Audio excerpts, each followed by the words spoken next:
السلام علیکم ورحمۃ اللہ وبرکاتہ۔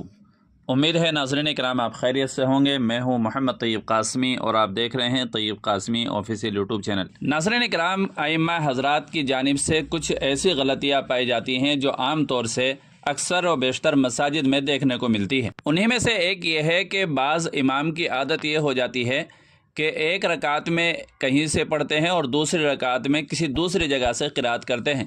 تو ایسا کرنا کیسا ہے؟ ناظرین کرام، میرے سامنے یہ ایک کتاب ہے جس کا نام ہے 400 اہم مسائل، جس کو تحریر کیا ہے مولانا مفتی محمد ابراہیم صاحب نے۔ اس کتاب کے صفحہ نمبر 37 پر نماز کے دوران قرات سے متعلق دو بہت ہی اہم مسائل ہیں۔ پہلا مسئلہ یہ بیان کیا گیا ہے کہ آج کل ائمہ حضرات نمازوں میں کسی سورت کے درمیان سے کوئی رکوع یا چند آیات پڑھتے ہیں۔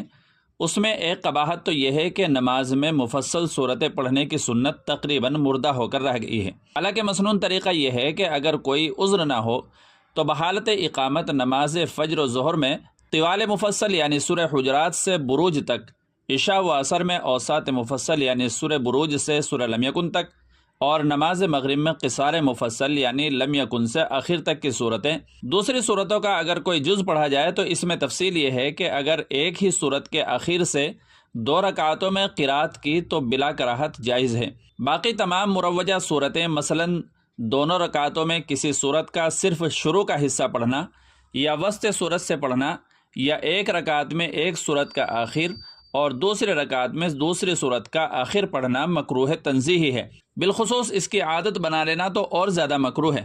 ائمہ کو یہ طرز عمل چھوڑ کر مسنون قرات سے قرات کرنا چاہیے۔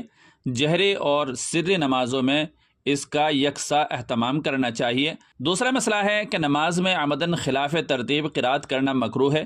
سہون ایسا کرنے میں کراہت بھی نہیں ہے اور اس پر سجدہ سہو بھی نہیں آتا۔ یہ مسئلہ لیا گیا ہے فتاوی عالمگیری صفحہ نمبر 126 جلد نمبر 1 سے۔ یہ حکم فرض نماز میں ہے۔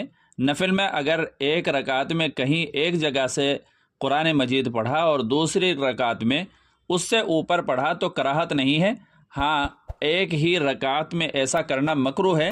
فرض نماز میں بھی اگر دوسری رکعت میں خلاف ترتیب اوپر کی صورت شروع کر دی یا وہی صورت دوبارہ شروع کر دی تو اب اسے چھوڑنا جائز نہیں ہے، گو کہ ایک ہی کلمہ پڑھا ہو۔